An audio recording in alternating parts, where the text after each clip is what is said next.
കൂട്ടുകാരെ, ഒരിക്കൽ മന്ദാരക്കാട്ടിൽ അതിഭയങ്കരമായ തീ പടർന്നു.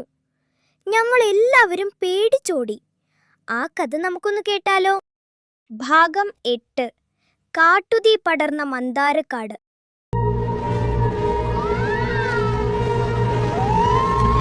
അയ്യോ, ഓടിക്കോ! മന്ദാരക്കാടിന് തീ പിടിച്ചേ! എല്ലാരും ഓടിക്കോ! തീ എല്ലായിടത്തും പടർന്നു. അപ്പു, വേഗം വാ!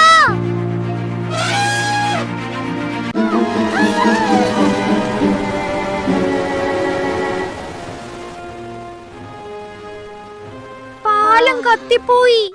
ഇനി എന്ത് ചെയ്യും?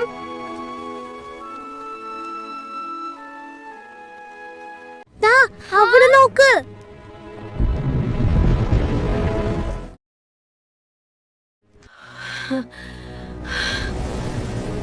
എങ്ങനെയെങ്കിലും നമുക്ക് അക്കരെ കടക്കണം.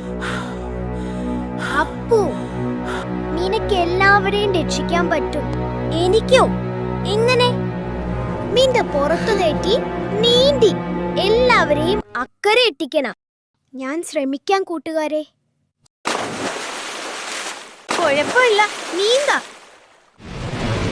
തീ അടുത്തെത്താറായി. വേഗം വേഗം!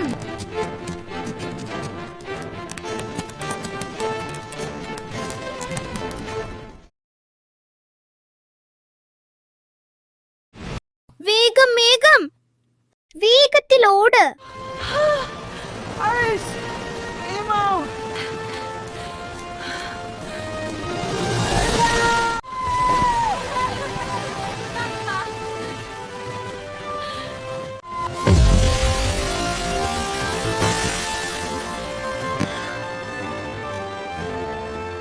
അങ്ങനെ നമ്മളെല്ലാവരും രക്ഷപ്പെട്ടു.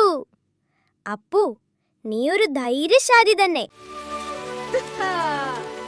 ടുട്ടു, നമ്മൾ ഇനി എന്ത് ചെയ്യും? എല്ലാം പോയില്ലേ? കൂട്ടുകാരെ, വിഷമിക്കരുത്. പോയതെല്ലാം നമ്മൾ വീണ്ടും നിർമ്മിക്കും. ഗുണപാഠം: എന്തും ചെയ്യാം എന്നുള്ളതല്ല ധൈര്യം. ചെയ്യേണ്ട കാര്യങ്ങൾ എന്തു വന്നാലും ചെയ്യുന്നതാണ് യഥാർത്ഥ ധൈര്യം.